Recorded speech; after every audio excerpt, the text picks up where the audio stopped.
الرحمن الرحيم واصبر نفسك مع الذين يدعون ربهم بالغداة والعشي يريدون وجهه ولا تعد عيناك عنهم تريد زينة الحياة الدنيا ولا تطع من أغفلنا قلبه عن ذكرنا واتبع هواه وكان أمره فرطا واصبر نفسك مع الذين يدعون ربهم بالغداة والعشي يريدون وجهه. Sabarkanlah jiwamu Muhammad, pesannya Allah kepada Rasul saat bersama orang-orang yang selalu berdoa pada Rabb-nya di waktu pagi dan petang. Mereka lakukan itu berharap wajah Allah, berharap keridhaan Allah. Ayah bunda, dalam semua perkara amal soleh harus banyak bersabar. Ini pesannya Allah kepada Rasul, bergaul sama orang-orang soleh, soleha, harus banyak sabar. Kenapa bukannya sabar melawan orang kafir, tapi sama orang soleh, soleha kok disuruh banyak sabar? Karena biasanya setan senang banget merusak persaudaraan. Jadi kalau kita nih lagi pada kompak, kumpul, gitu, ntar nggak berasa setan masuk ke lisan kita, keluar kata yang nyelekit dari mulut kita. Nanti saudara-saudara kita sakit hati, nggak mau lagi tuh main ke masjid, nggak mau lagi satu majelis taklim. Jadi jangan sampai banyak nih orang yang kurang sabar dalam bergaul bersama orang-orang soleh, sering ngomong yang suka kebablasan. Lebih enak ngurus negara ya daripada ngurus masjid. Ngurus masjid mah ribet. Itu banyak tuh yang kurang sabar. Dan nih, urusin duit majelis taklim. Gue kagak mau lagi ngurusin duit majelis taklim. Rempong. Nah ini juga Rasul disuruh sabar sama Allah. Kalau lagi bersama orang-orang yang solihin, jadi bersama orang-orang yang soleh, disuruh sabar. Kenapa? Karena setan nggak seneng. Setan nggak bakal seneng. Kita nih kuyup, kumpul, dan sama, coba perhatiin. Semakin kuat umat, makin banyak yang nggak senang. Bersabarlah Muhammad. Dan dalam amal soleh, ayah bunda termasuk juga dalam urusan ngafal Quran. Harus banyak sabarkan hati, tenangin, nikmatin, jalanin. Gak usah khawatir, ini masih ada umur apa enggak nih, kelar apa enggak nih, surah Al-Kahfi. Pokoknya nikmati setiap hari. Terus yang kedua, pelajaran dari ayat ini, nah ini amal-amal Rasul dan amal-amal para sahabat, amalan orang-orang soleh, diajarin sama Allah. Di waktu pagi dan petang, zikir. Zikir pagi dan petang. Banyak mengingat Allah. Nah, nanti yang punya amalan zikir pagi dan petang, saring share.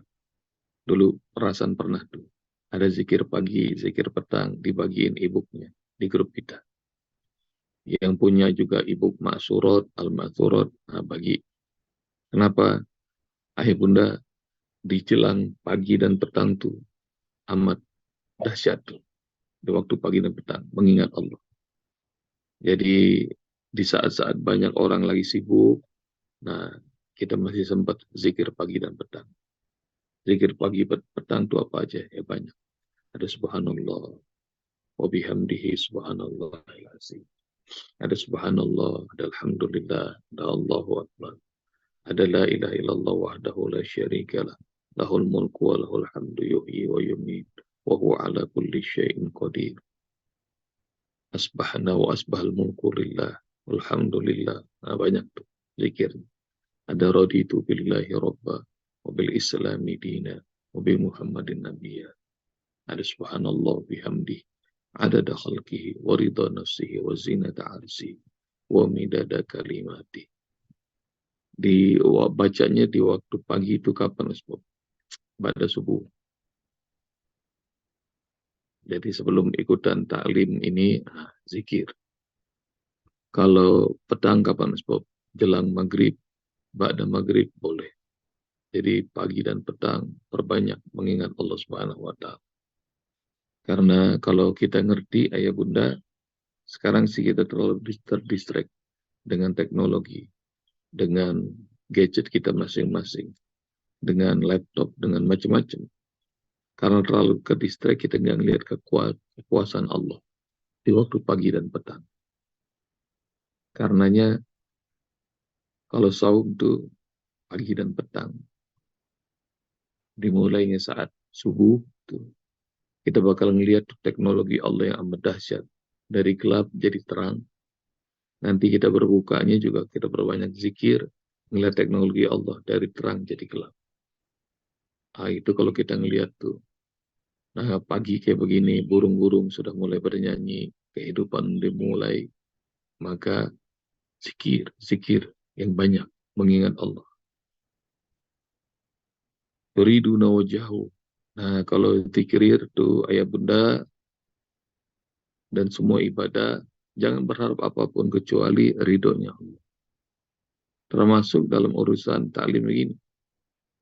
Banyak mungkin di antara kita yang enggak niat melakukan amal soleh.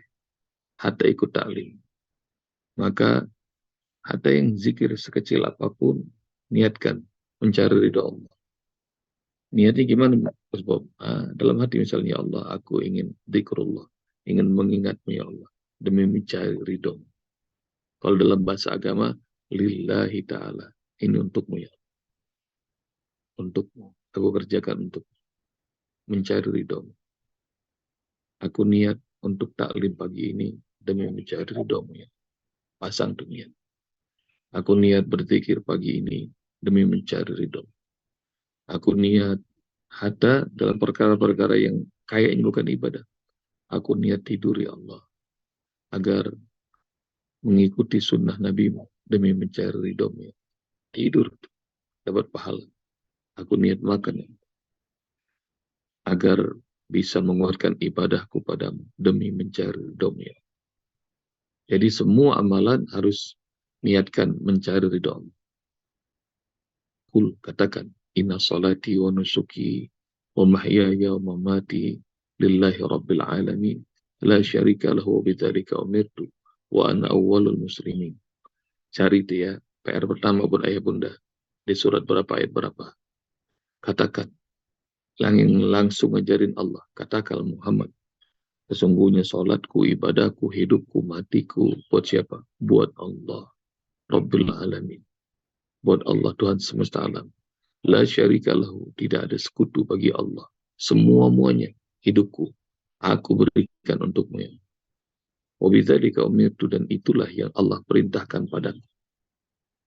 Mempersembahkan hidup dan mati buat Allah. Wa ana awwalul muslimin, dan aku termasuk orang-orang yang pertama-tama berserah diri total kepada Allah Subhanahu wa Ta'ala. Jadi ayah bunda,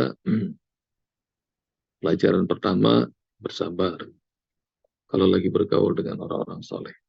Yang kedua, perbanyak zikrullah.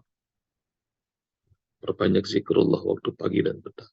Yang ketiga, semua amal kita yang kita kerjakan harus niat mencari ridho Allah. Jadi yang ibadah-ibadah mahdoh seperti sholat, puasa, zakat, haji, umroh, tilawah Al-Quran, itu niatkan karena Allah. Termasuk juga semua aktivitas kita. Jadi aktivitas yang sekecil apapun niatkan. Aku berpakaian ya Allah untuk menutupi auratku demi mencari ridhomu ya. Dengan kata demi mencari ridhomu. Itu selalu dipasang. Wala ta'du ainaka anhum. Pelajaran yang keempat dari ayat ini, jangan meremehkan siapapun. Jangan kau palingkan kedua matamu dari mereka, Muhammad. turidu zinatul hayati dunia, engkau berharap engkau akan mendapatkan perhiasan kehidupan dunia ini. Ini asbabun nuzul ayat ini, ayah bunda. Rasulullah sedang prospek para pembesar-pembesar kafir Quraisy yang mereka ini pengen belajar Islam. Akhirnya mau datang kepada Nabi besar Muhammad Sallallahu Alaihi Wasallam. Dan di situ ketika mereka datang, Rasulullah Sallallahu Alaihi Wasallam lagi bersama para sahabat-sahabatnya yang miskin, yang susah. Nah, Rasul udah berpakaian bagus-bagus, udah wangi, datanglah para pembesar ini. Terus ngeliatin Rasul diselilingin orang-orang miskin, orang-orang susah. Nah, Rasul ngerasa nggak enak hati. Pengen banget nih orang-orang miskin ini menjauh dulu dah. Ini ada tamu besar datang. Dan ditegur Rasulullah SAW. Sama seperti surat Abasa, Asbabun Nuzul ini kita sudah pelajari. Nah, nanti ayah bunda PR ya, cari Asbabun Nuzul ayat 28 ini. Siapa saja pembesar kafir itu yang datang pengen belajar sama Rasulullah. Dan Rasulullah SAW berharap tuh enggak bersama orang-orang mukmin yang banyak zikir ini, yang miskin. Nah, Rasulullah berharap pengen melayani orang-orang kaya ini. Ini disebut turidu zinatul hayatid dunya. Engkau berharap pengen diangkat derajatnya kalau bergaul dengan orang-orang kaya. Enggak. Jadi setelah itu Rasulullah SAW setelah dikecam sama Allah ini baru ngerti bahwa orang mukmin meskipun miskin jauh lebih hebat daripada orang yang kaya raya tapi tidak taat, kafir pada Allah Subhanahu wa taala. Ada satu obrolan nanti ayah bunda cari antara Rasulullah dengan sahabatnya. Rasul melihat ada seorang yang melintas, kendaraannya bagus, pakaiannya bagus, uangnya sekayanya banyak. Lalu Rasul ngobrol sama sahabatnya. Orang ini nih, menurutmu gimana? Lalu kemudian sahabat ini mengatakan, ya Rasul, orang ini, kalau dia ngomong banyak yang dengerin, ya orang kaya. Kalau dia ngelamar pasti dikawinin, nggak bakal ditolak lamaran. Orang kaya. Dan banyak yang ngikut, banyak yang nemenin ya orang kaya. Terus ngedengerin jawaban sahabat ini, lalu kemudian Rasulullah SAW lewat lagi depan Rasul dan sahabatnya ini. Orang yang miskin, orang yang susah. Begitu lewat, Rasul nanya ke sahabatnya ini. Menurutmu orang ini kedua ini gimana? Hah, ya Rasul ini orang ini miskin nih. Kalau dia ngomong kagak ada yang mau dengerin. Terus kagak ada yang mau nemenin. Terus andai dia nih ngelamar nih, pengen nikah. Nggak ada tuh orang tua yang pengen ngawinin putrinya sama orang ini. Dan lihat nih, pandangan sahabat ini persis seperti pandangan kita semua. Yang melihat manusia itu mulia atau tidaknya dari materi. Dan Rasulullah SAW bilang, demi Allah, orang yang kedua ini jauh lebih utama di sisi Allah dibanding orang pertama. Kalau orang ini, dia bersumpah, pasti bakal Allah benarkan. Kenapa? Karena orang miskin itu karena ngomongnya itu nggak didengerin sama manusia kebanyakan, tapi Allah Subhanahu wa taala dengerin. Nah, ini kisah obrolan Rasul dengan sahabatnya ini ayah bunda cari. Dan Rasul dah membenarkan pandangannya setelah ditegur sama Allah di ayat 28 ini. Jadi jangan kau palingkan matamu terhadap orang-orang miskin. Kau berharap zinatul hayatid dunia, perhiasan, engkau berharap pangkat, engkau berharap rank, karir, engkau berharap kemuliaan, status, enggak. Jadi engkau duduk bersama orang-orang miskin, berzikir, mengingat Allah, itu jauh lebih utama. Wala tuti man afalna qalbahu an dzikrina. Dan jangan engkau ikuti orang-orang yang kami lalaikan hatinya untuk mengingat kami. Pelajaran nomor berapa nih? Nomor 5 atau nomor 4? Nomor 5. Ayah bunda dari ayat ini, pelajarannya adalah mengingat Allah, zikir, ibadah, dan kebaikan itu sebenarnya rahmat Allah, bukan kemauan kita. Jadi kalau Allah mudahkan kita bisa banyak zikir, banyak ibadah, apalagi Allah pilih kita ngafal Quran. Oh, itu rahmat Allah banget. Kenapa? Banyak orang yang Allah lalaikan. Betapa banyak kita dapati sahabat-sahabat kita yang nggak Allah kasih kelapangan, pengen banget haji dan umroh. Tapi betapa banyak orang yang dikasih segala-gala sama Allah. Sehat iya, harta iya, tapi haji umroh nggak diundang sama Allah. Jadi rupanya Allah buat ada orang yang Allah lalaikan dari ibadah, ada orang yang Allah mudahkan. Karena itu sering-sering baca doa ini, ya muqallibal qulub sabbit qalbi ala dini. Ya muqallibal qulub sabbit qalbi ala dini. Wahai Allah yang membolak-balikan hati, mantapkan hatiku untuk selalu menjalani agamamu. Jadi rupanya Allah bisa dan Allah maha mampu membuat orang dibuat lalai dari mengingat Allah. Ada juga yang orang yang dimudahkan sama Allah, banyak zikir. Ada orang yang satu ayat pun sehari nggak dikasih sama Allah. Lidahnya, apalagi hatinya, baca Al-Quran. Tapi ada orang yang dimudahkan sama Allah. Dia bisa ngulang-ngulang Al-Quran sepuas hati. Kenapa? Karena Allah buat hatinya mantap untuk mengingat Allah. Itu pelajaran kelima. Wala tuti man afalna qalbahu an dzikrina wattaba hawahu wa kana amruhu furuta. Yang keenam nih, ayah bunda,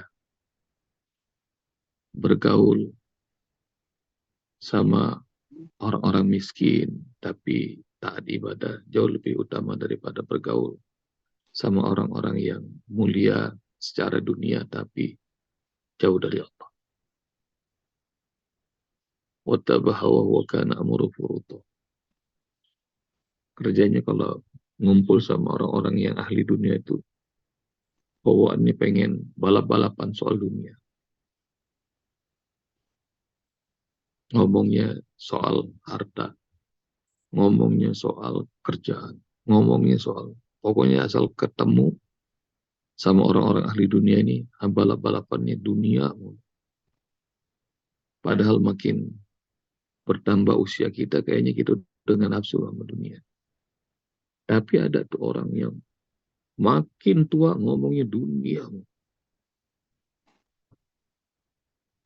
Jadi suka prihatin kalau kumpul sama orang-orang seperti ini.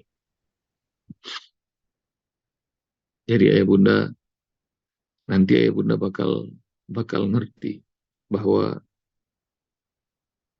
Allah pilih tuh orang-orang yang ashabul yamin, ashabul shimal, sabikun, sabikun.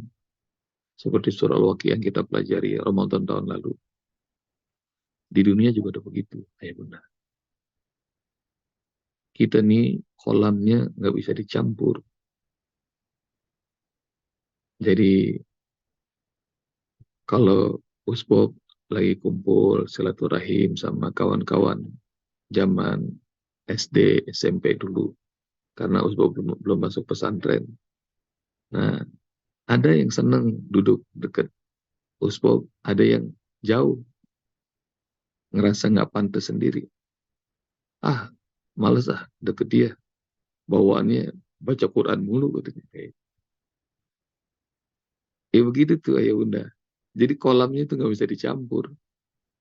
Sementara yang sono sukanya jeb-ajeb itu. Yang sini bawaannya pengennya sholat mulu, nyari masjid mulu. Itu. Jadi sabikun, ashabul yamin, ashabul shimal. Di dunia juga ada ketahuan.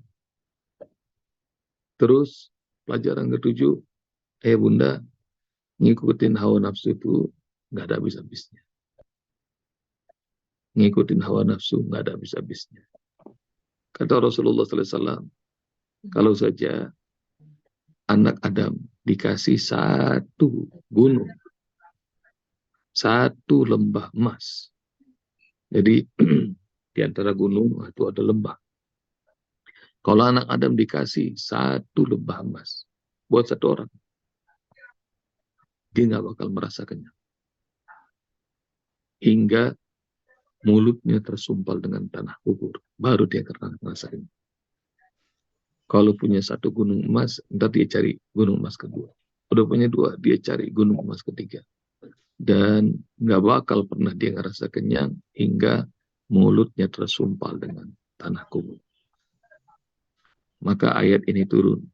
Alhaakumut takasur hatta zurtumul maqabir. Kalian terlenakan dengan berlomba-lomba, banyak-banyakan harta. Hingga kalian tiba di dalam kubur, kata Allah. Nah itu PR buat ayah bunda. Cari ya, bahwa kalau saja anak Adam dikasih satu lembah emas, maka tidak akan pernah dia merasa kenyang hingga tanah kubur menyumpal mulutnya. Nah, ayah bunda, ini 5 bagian dari surat Kahfi ayat 28. Wah, banyak juga nih sebab sabar. Sabarkan jiwamu bersama ayat-ayat Allah. Insya Allah nanti dibuatkan videonya, ayah bunda ulang-ulangi. Nah, dengan bersabar, terus ikuti kalimat-kalimat Allah, mudah-mudahan Allah akan membuat hati kita tenang dan Allah mudahkan masuk ke dalam hati kita ayat ini. Jazakumullah ya bunda. Assalamualaikum warahmatullahi wabarakatuh.